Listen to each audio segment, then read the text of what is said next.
Oh no, please don't send a picture of me as your proof that you were here. Yeah, but I want to have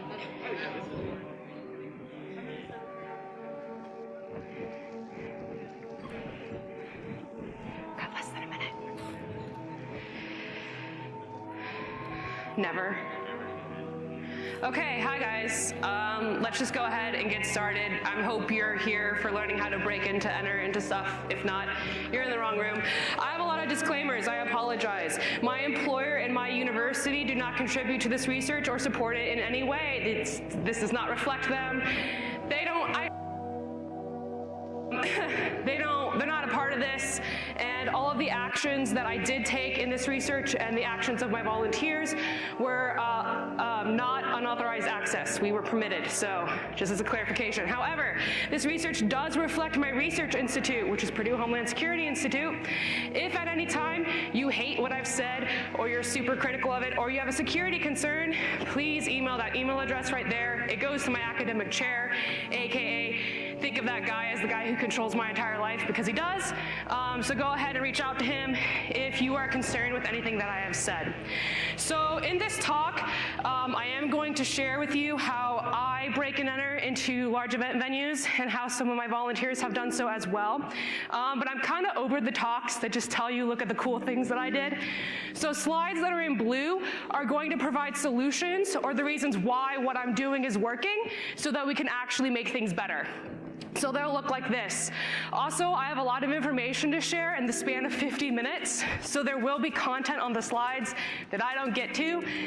If people care, I'll put them on the internet, okay? So, hi, I'm Alyssa. Some of you know me as DNSPrincess, and that's cool. I do a lot of things. Obviously, I go to school. I have a job, like a real job. But I'm gonna be honest with you, I'm doing all of this just so I can be that like really crazy professor that like does weird things. I don't take myself too seriously, but I take my research pretty seriously. So these are all the people that I'm just trying to be in life. But I don't like talking about myself, so here's pictures of my dog because he's like the most interesting part, right? So, okay, I've been breaking and entering for a long time. This specific research that you're seeing, I'm on year 4 of doing it, but I've been doing it outside of this specific research set for longer than that. When I was a kid, my friend Lorraine and I would lock ourselves out of her house and break back into it for fun because we're in Indiana and there's nothing to do. Her mom wasn't really thrilled by that idea, but yeah, I love breaking and entering. And I'm not the only one who did this. The slide says 200, and as of this week, we have now reached over 300 interactions with this venue. So volunteers who have helped me do this before, who have done the breaking and entering research, you can raise your hands.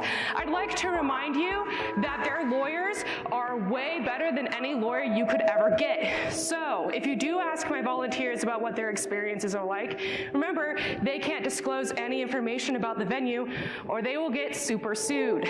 So, why large event venues? I've heard a lot of stories about people breaking and entering into office buildings. I've done that myself. It's cool, it's great, but I found large event venues to be more of a challenge and way more interesting, especially for like a GrrCon talk, right? So there are higher value targets, and that can be objects and people. Think famous people, right? These people are people that you're not going to necessarily encounter in an office building. Additionally, we have a lot of transient employment in large event venues. You guys might have done it maybe when you were a kid, volunteered at a concession stand to, raise money for something, right? And these are all unauthenticated, non-badged, non-identified people in your building, and I love that. So, I picked large event venues for this reason. They're super fun, and that's what I'm going to talk about. A lot of what I'm speaking about, though, can be applied to your typical business or office, whatever it may be.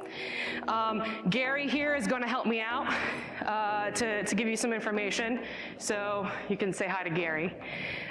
Let's start. You're going to have to start doing recon, right? Everyone knows how to do recon, and I'm not here to reinvent the wheel to tell you how to do that.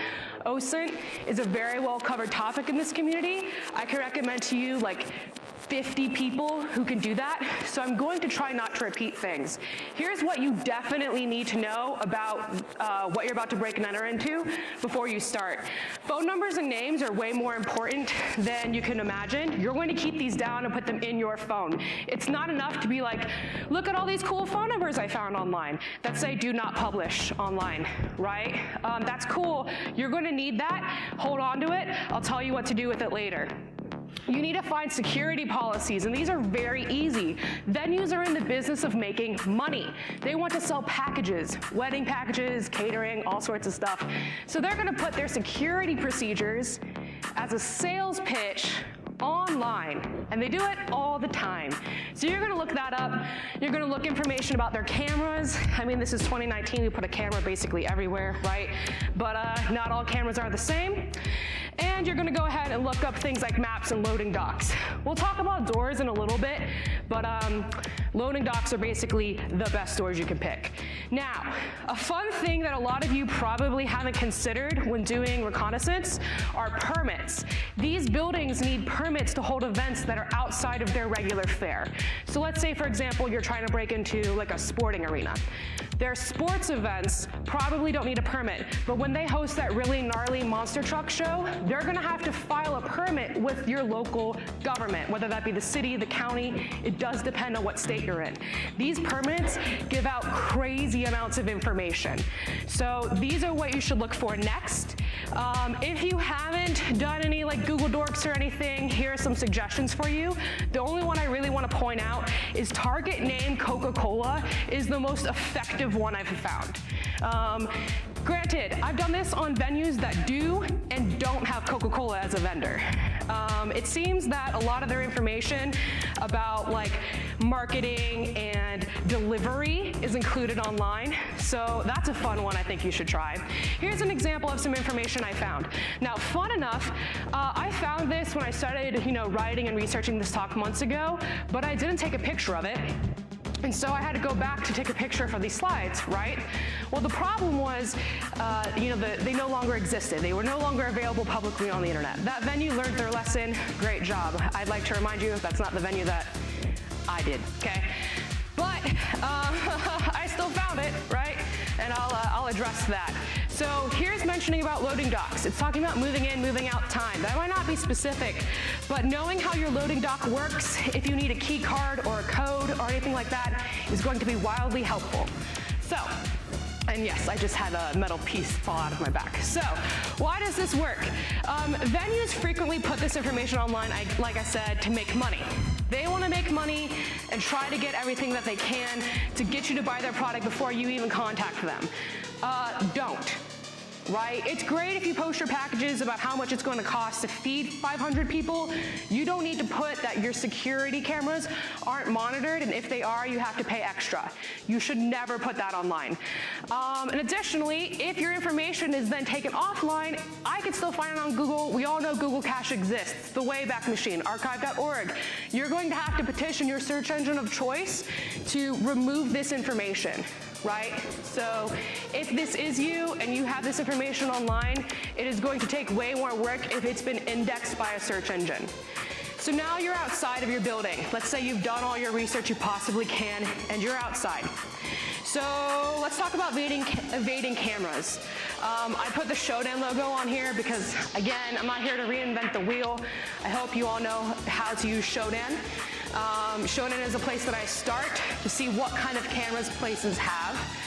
You want to know what type of camera, and I'll go through a list and describe types of cameras. I don't mean models. You don't need to go that specific.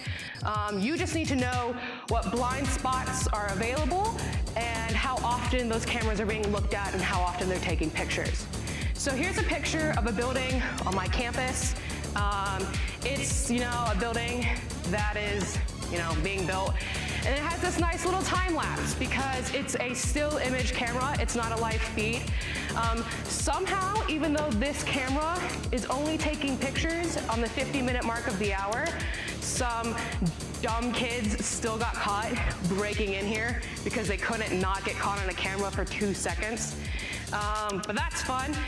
So about this camera, because it's taking stills at a mark that you can try to ascertain, to looking at these timestamps. It's an old school James Bond movie at this point. Synchronize your watch, don't get caught.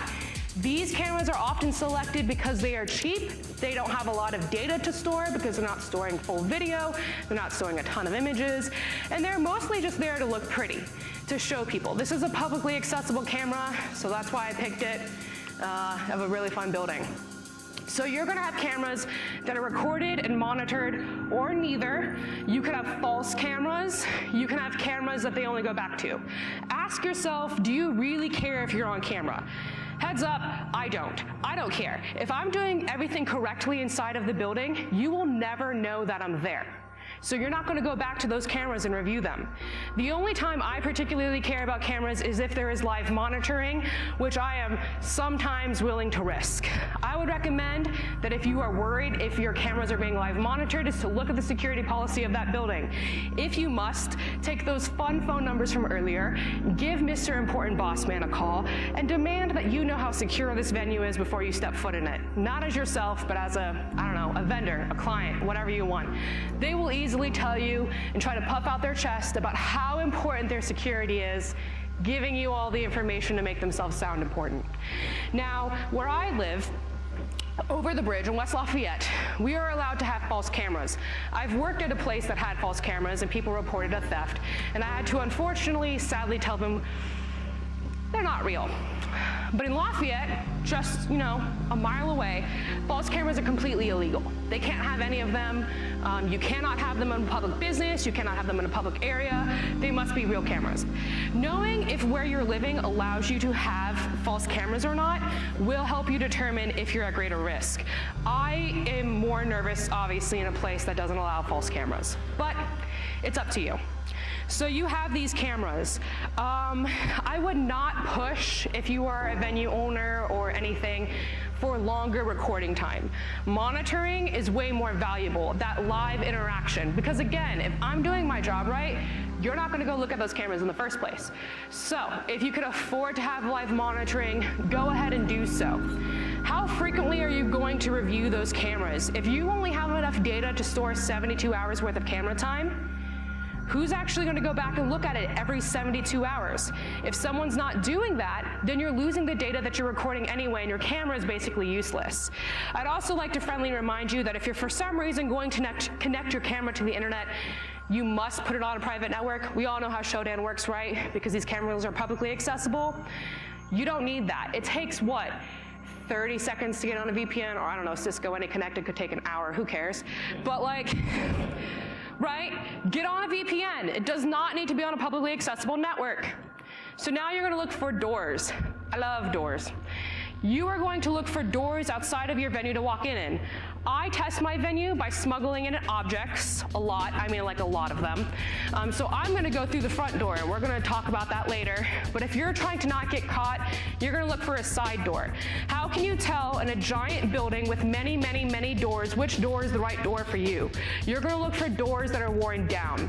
Hand oil on people's hands, like your skin, everyone has it, don't be grossed out, is going to wear down handles for doors. It's going to smudge them up. It's going to be evident that they're more used, right? With kick plates, the kick plates is like the lower part of the door, like 6 inches from the bottom, right? That area is going to get used and abused every time a cart comes in, every time someone's kicking it open. The more used and abused the door, the more often people go through it. Why does that matter? It's likely employees. I've never seen a customer of a venue going to a concert and being like, yeah, a door, kick, right? That doesn't happen. So it's the people actually working there. And if it's the people actually working there and there's not a badge reader outside, you can bet it's probably unlocked. So, if you're going to look for a door, you're not going to look for a door that's all nice and pristine, and you're not going to look for a door with words on it, because no one labels their doors like, here's all the good stuff, the back entrance no one knows about, right? No one does that. If this door is locked, I wouldn't recommend this door be the one that you pick or shim. Someone might be behind that door and super, super, super mad at you. You should also consider just waiting, right? Because if you wait, like Tim and I saw yesterday, there just might be a door propped open with a switch for some reason. Outside, just open, just nicely cracked. Go go through that door, right? Opportunities present themselves in funny ways. So again, why does this work? If you're not going to have some actual security behind that door, again, locking it could probably prohibit, workflow. If you're carrying in like big trucks of merchandise through a door, it's gonna be a pain in the butt to lock it all the time. You're probably going to want to have someone behind it. If not, at least make the door less accessible for someone like me, right? Keep it up, make it clean, make it look like that nice pristine door that no one ever uses. Try to remove those indicators that I mentioned. So you're going to ask yourself a couple of questions. Do you want to break into a locked door? And again, this is a door outside. Most of the time, I don't recommend that. Lockpicking, unless you've practiced it for a super long time, I'm gonna guess it's gonna take most people 30 seconds or more. It's often not worth it because these places have so many entrances. If you do wanna break into that door, just make sure that you examine the door for any sensors. I know not everyone has magnets implanted in their hands, so feel for the magnetic sensors. Carry one of those rare earth magnets in your pocket, just grab one of those, put it in. If your door is metallic in itself, oops, sorry, you can't use that trick.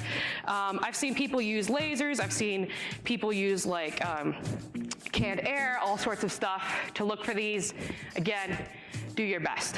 So, there's probably a better option than that door. It's a loading dock. A loading dock is huge. They are meant to fit semis, ambulances, especially, like I said, there are really, really important people at these venues sometimes. When they're there, I guarantee you there is an ambulance under wherever you are, right? These are left open and are meant for easy removal and access. You're gonna walk through the most giant door possible like you're a little Ant-Man. So, do you need to be hidden by security 100% of the time? No. This is not like an office building where every single person has a name tag and a badge, right? I don't have to prove that I work there. I can be whoever the heck I want. So, do I have to be there all the time? No.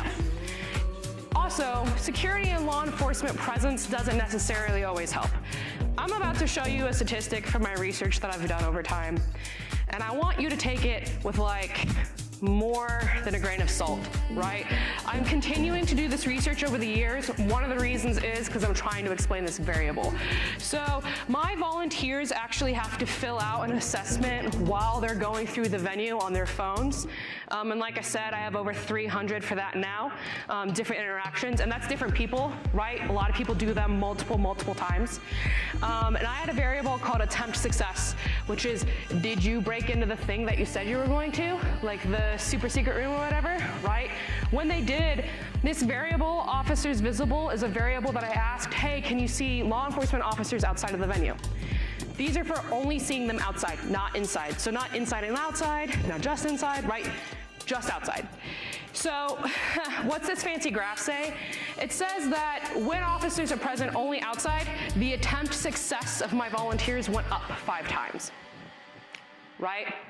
So, reconsider that. Now let's go ahead and walk into the building. I will let you guys know I love metal detectors. In fact, I considered giving this talk on just metal detectors, but I thought you all would get bored because I'm pretty sure I'm the only one that loves them to this degree. We have 2 types of metal detectors that you're gonna walk through. We have walk-through metal detectors, like the name says, and we have hand wands, also abbreviated really annoyingly handheld metal detectors. These are pretty great, and they work very differently. Your decision making is going to be judged based on how these work. So, if you think you could force a false negative, which I do, go ahead and try to walk through the walk-through metal detector. If you want to force a false positive, or you have a false flag on you, you're gonna go with the hand wand. The hand wand is not a great tool, and I'll be demonstrating that for you guys today so you can take a look and just see how awful it is. So we're gonna make those decisions. How do you know if you can make that false positive or false negative? You're gonna ask yourself these questions. What are you trying to smuggle in? Is it prohibited and non-ferrous? What's prohibited and non-ferrous, you might ask?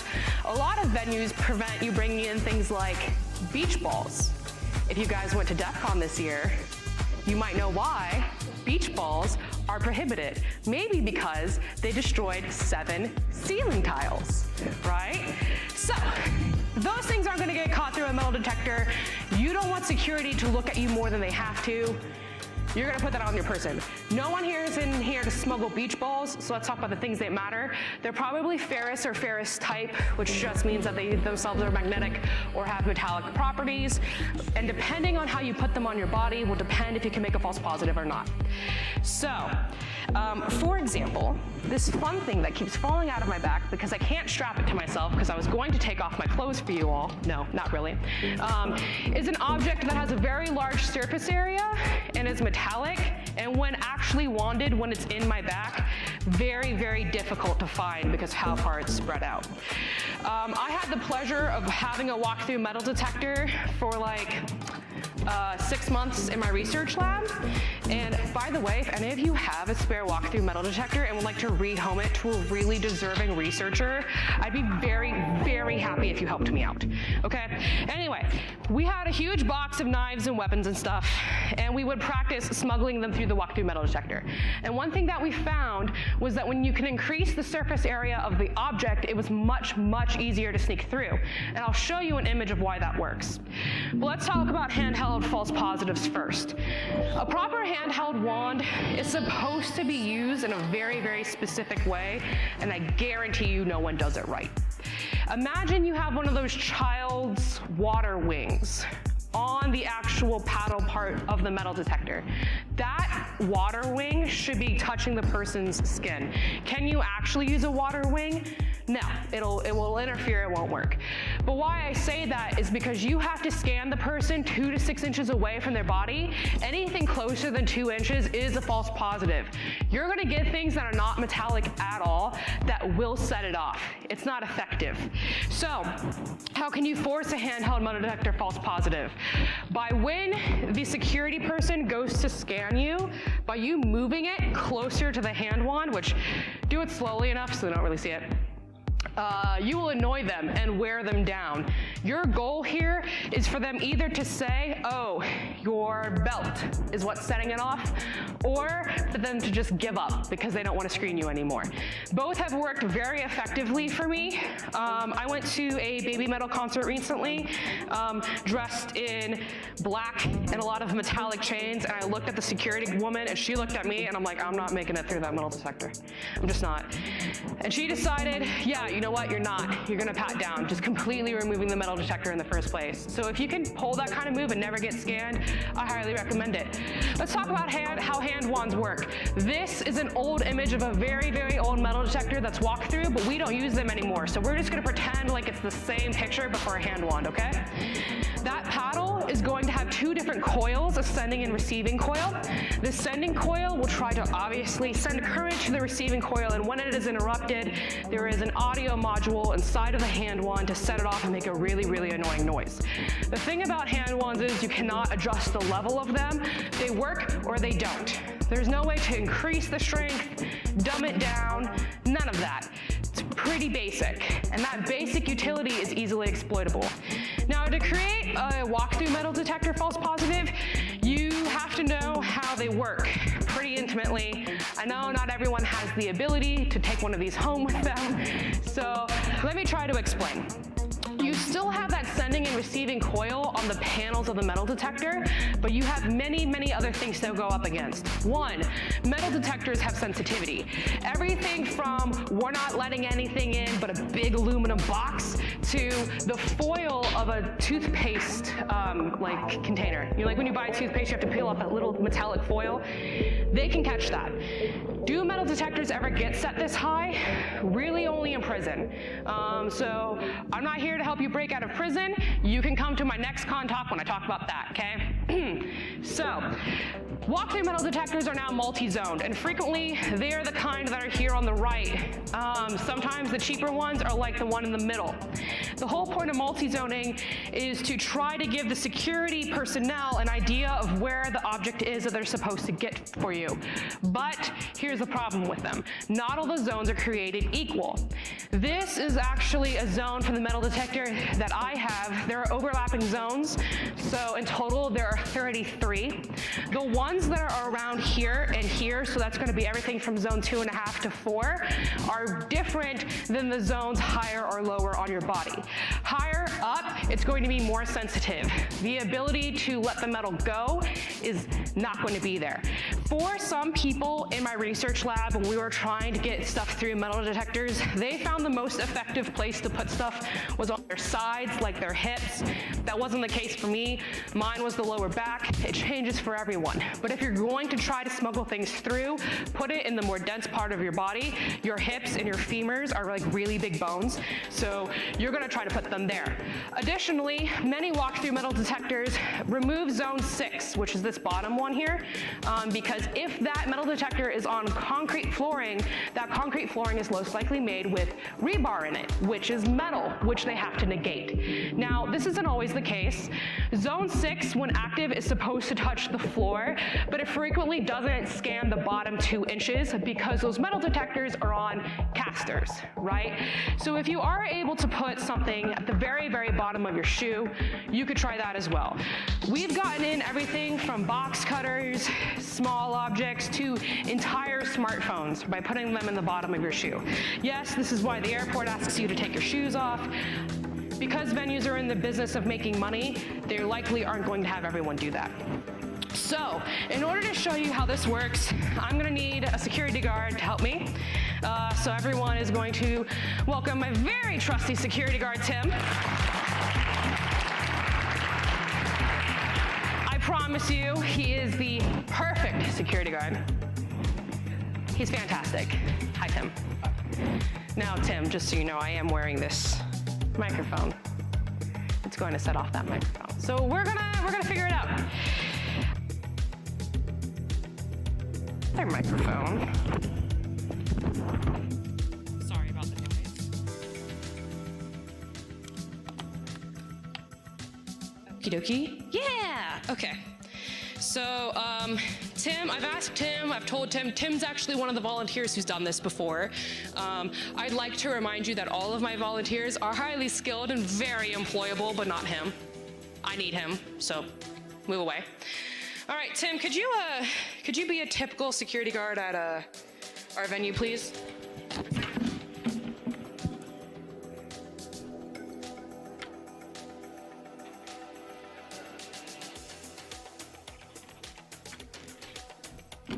He has now paid attention. Now, Tim, I'm gonna hold this microphone in my hand. This should surprise none of you that, can we show them? It's gonna set it off, all right? So, could you wind me down like I'm going to a concert, please? It hit on you and not on me. Yeah, that's about how that works. And Tim did that because at more than one venue that I went to, that was their screening method. You could probably already figure out how that was terrible. So can we try again?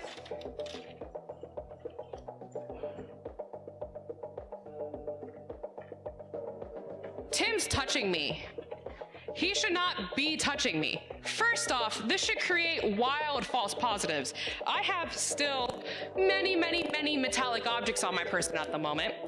And so that should have worked, and yet it didn't. Now, Tim, can we please attempt to not piss off Gary anymore and try to do it the way that it is prescribed by the Department of Homeland Security?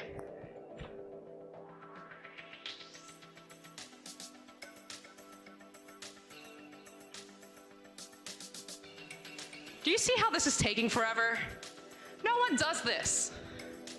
It's also still not working, okay? Look, I know that this came out, but this is like the easiest thing to actually hide. So like I said, I was gonna strap it to me like I normally would, but I'm not taking off my clothes for all of you.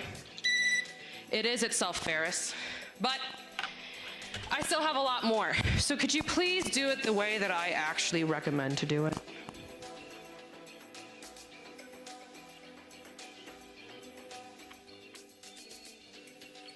He's doing it like he is before, but there's gonna be a change here in a second. Oh. Do you have steel-toe boots? Yeah, I do. Thanks. I don't have steel-toe boots on. Why is it not hitting the microphone? I don't know. Neat. Oh, hey, my badge. The boots again. Fun fun part is he's not even hitting on the boots where the actual weapons are.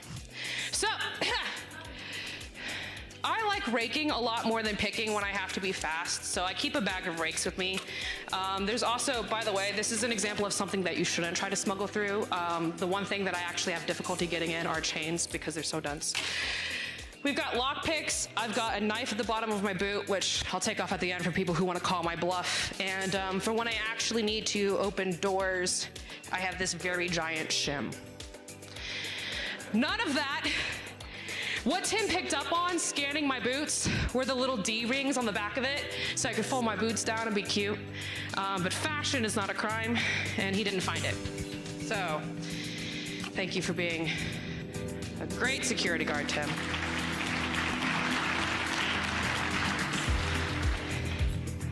You know what, I might just keep this handheld mic. We'll try it out. Oh, quick fact. Here, Tim, give me that hand wand back. So, if you guys haven't met me before, I have a lot of things implanted in me. I have 4 magnets and a various range of chips. And when people ask me about biohacking, they frequently ask, what about metal detectors? Is that gonna help for airport security? No. I've never been like on the other side of prison, so I guess I don't know if that would actually matter for them.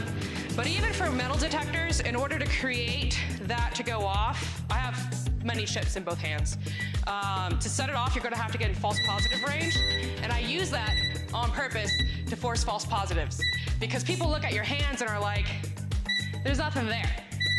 It's not going to trip a walk-through metal detector. That's not how walk-through metal detectors work.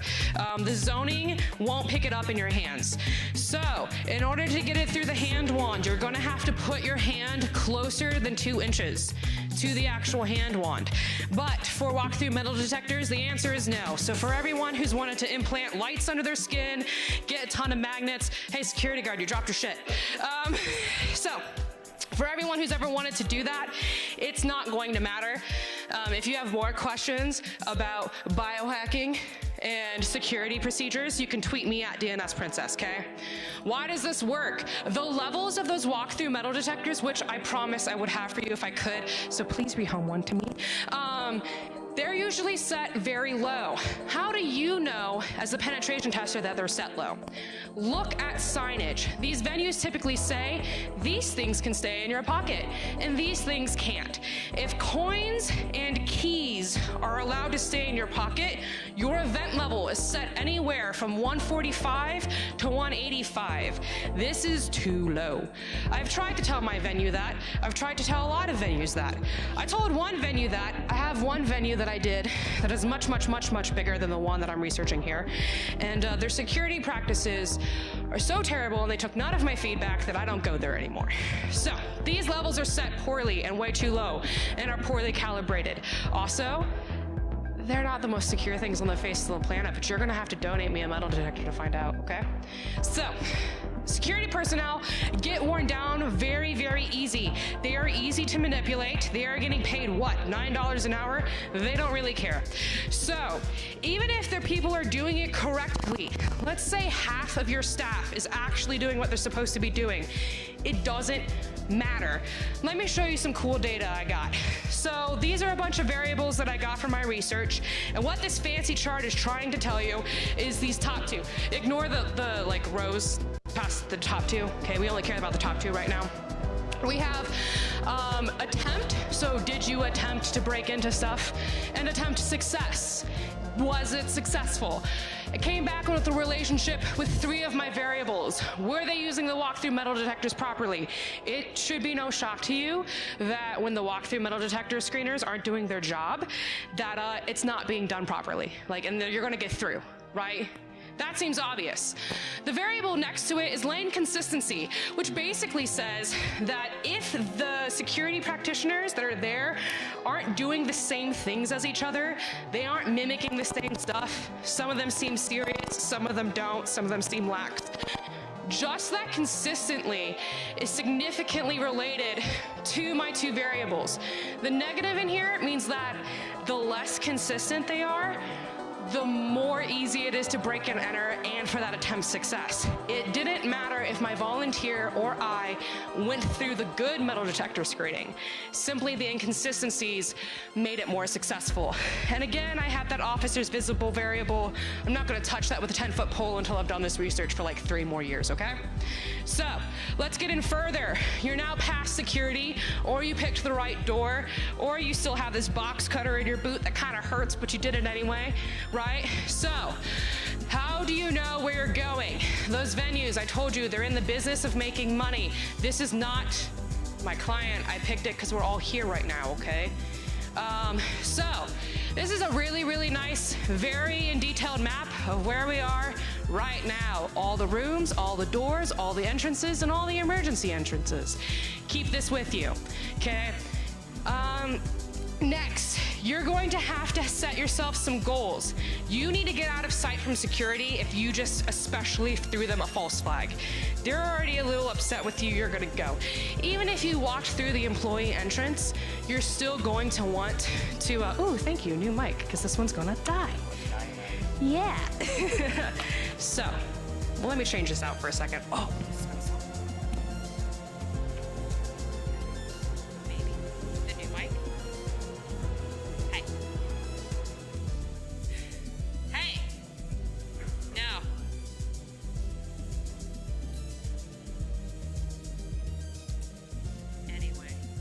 Both of them don't work. Okay, this one's fine.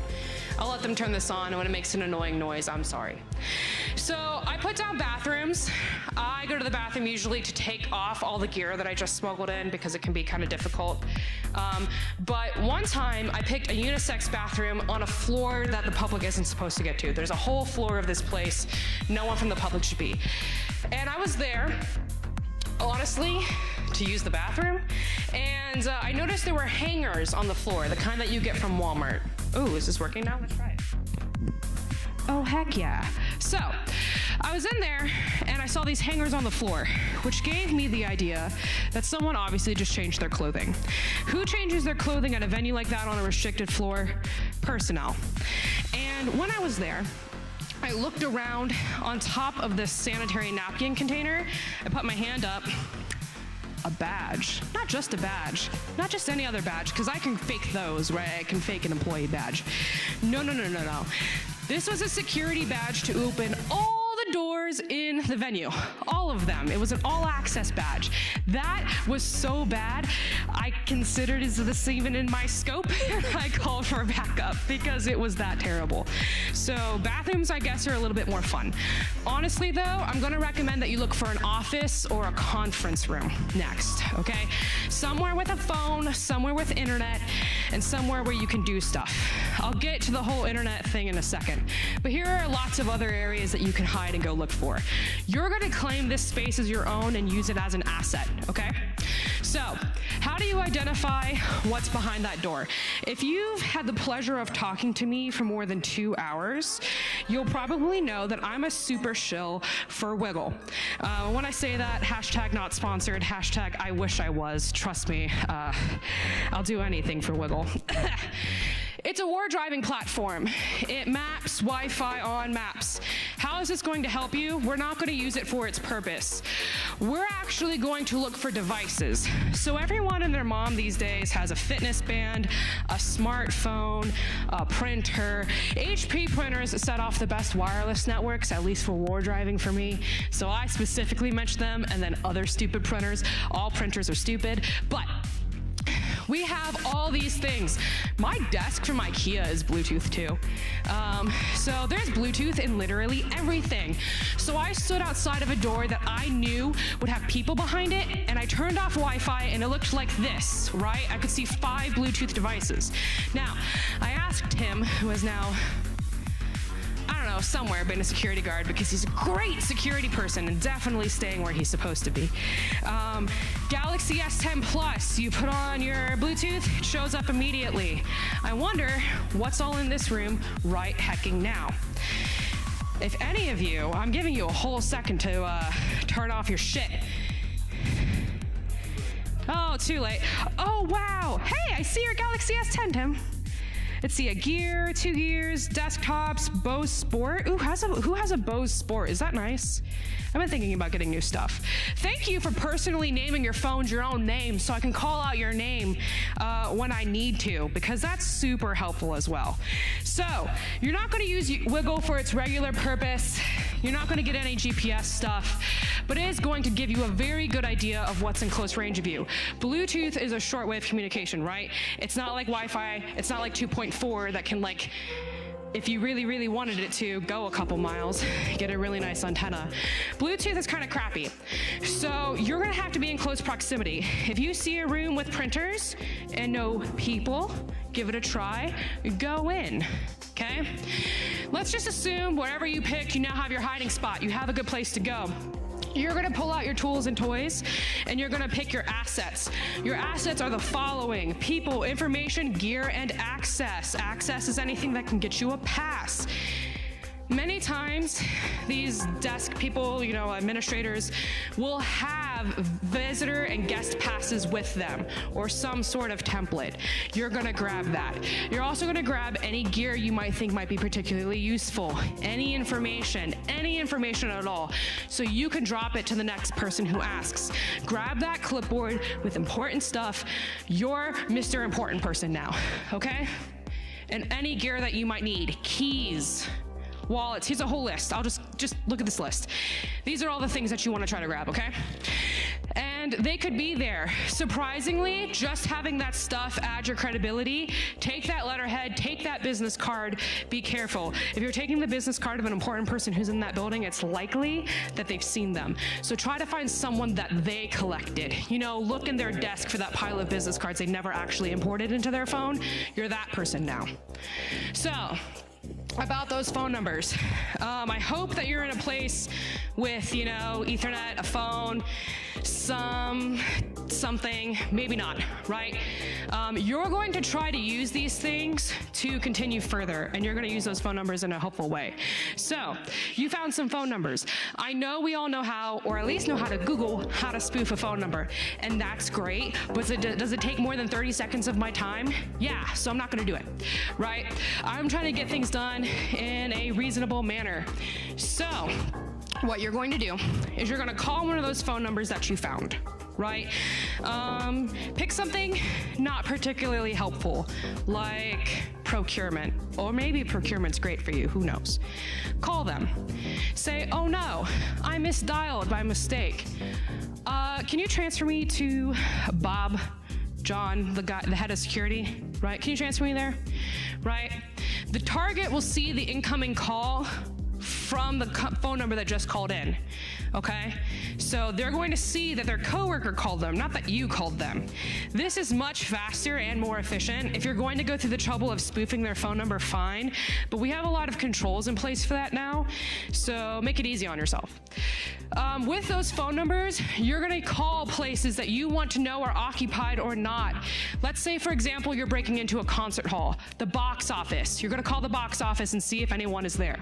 You're also going to call the attention of any people targets. So again, high C-level people that you're trying to get to. Call them, see if they're there, if they're in their room. That's why you're using your phones, okay? And when you call them, at least have a reasonable excuse. I'm not here to teach you how to socially engineer, so come up with that on your own. But do you need a quick distraction and credibility? Let me show you a way to be a total jerk and get both of those things. So, you found an office or a conference room, and you're in luck. You're gonna get some pad jacks. You know what pad jacks are? They look like this. My friend Brock bought like 500 for, 2 cents on eBay. So, you're gonna grab them, and you're gonna plug them into an Ethernet port. And in fact, try to plug them into all of them. It's really annoying. You're gonna call security, AKA, or the head of IT, or whomever else, and you are going to harness your inner Karen, okay? If you have to get the haircut to pull it off, get the Karen haircut. Harness Karen. Complain. Be upset, right? You need to tell them to remove them immediately. Have any of you tried to remove a pad jack? You have to use like big, thick wire cutters, okay? Security and IT, or whoever shows up, is not gonna really question why you're there because you're complaining and they're gonna try to make you happy. But also, It gains credibility because who the heck goes to a concert or a movie or I don't know, whatever fun people do? Who goes to that and then complains about an Ethernet port being plugged up? I've used this twice. Very fun. Don't do it too often because then they'll just get an actual utility to cut pad jacks. So, why does all of this work? People don't like to answer numbers they don't recognize. It's pretty obvious. I don't like to answer my phone when I do recognize the people. So, having that amount of credibility in your name will help. What do you do if you're that person who gets the call? Like, hey, can you transfer me to Steve? Ask why, who they are. Your best way to prevent what I just told you is to have the person that you targeted for transfer actually authenticate who you are before you make the transfer. Many people won't. I've actually seen hotels put little placards in their hotels warning about this exact scam, but instead they're trying to confirm your reservation number with your credit card and they're taking your credit card, right? So, ask questions. So you want to remove that immediate trust. Okay? You're gonna proceed with your engagement now. You have some steps. I hope that you've come there for a reason. If you're not a criminal, you probably have a reason to be at your engagement. I'm not here to help you do crime. Take pictures and audio if they're in scope. This helped me a lot with writing reports because again, if you're just there to break and enter and you're not writing a report, first off, I don't know why you're hired, but also you're not gonna get paid. Pace it out. I know everything I've said sounds like a mission rush to get it all done. This is a big mistake I've noticed a lot of my volunteers make. Smoothing everything out and having a reasonable pace does make the engagement easier and keeps you out of sight. So go ahead and give that a try. If you feel like security is starting to watch you, go back to that hideout place, do whatever you're doing there, and wait. Okay? So, hopefully you have some target goals. If you don't, here's a list of some that I recommend to you. Obviously, getting into a target area, fun. Getting personal information about famous people, fun, and they hate that. Please make sure that that's in your scope. Do never contact them. You're never going to contact that target famous person ever, right? You're gaining it for a purpose. They, again, also have super fancy, very expensive lawyers, so you're never going to do that. You're probably there for compliance. That's probably why they have you. So, hopefully you have that as a goal. Obtaining objects, letterheads, badges, IDs, keys, stuff like that. So that's what you're here for. And then smuggling objects into the building is obviously a super fun one that I like because... What are you doing here? I'm supposed to be here. Yeah, I'm not. Sorry to interrupt. We need... Okay, so security now has decided to take you away. There are many doors into this building. Oh, hey, wait, security man. You forgot. I'm so sorry. Here, this is what you actually were looking for, right? I have more than once told security guard, I pulled a knife out of my pocket and I'm like, yeah, I'm sorry. I'm walking around with this. Here you go. I'll leave. And I do leave. I go back to my car. Sometimes I go get a slushie, come back, and then I go through another door. The engagement's not over. It's a big place. Apologize for your mistake, walk out, be the most polite Girl Scout that you could ever be, and then go back in. So, if you can, give them a prohibited object or something of theirs, like a name tag because they leave their security room with their uniforms and name tags open, so you grabbed a couple. Give that back. Why? Because they'll think that you're just giving up, but you're not. So find a new door, go in. Place your goals in order. Orient them to the hiding place. You now have a map, put that on the map. Orient your goals appropriately. Avoid these things. Do not attempt to be a non-venue service worker. Do not attempt to be the network engineer that's coming in with cables and looking official. I'm sure that you can. Do not. They do not do this during their operating hours. These are off-hour things. Do not stay in one place for too long. Do not talk to those famous people. And mind your scope. So some other things that you can do, eat their food. They give out free food to executives and stuff all the time. Why are you doing that? Because it's free food. Also, you're doing that because when you eat, the amount of cortisol in your brain lowers. You're literally tricking your body into thinking that you're in a safe environment, and you're going to lower your stress and be more more confident.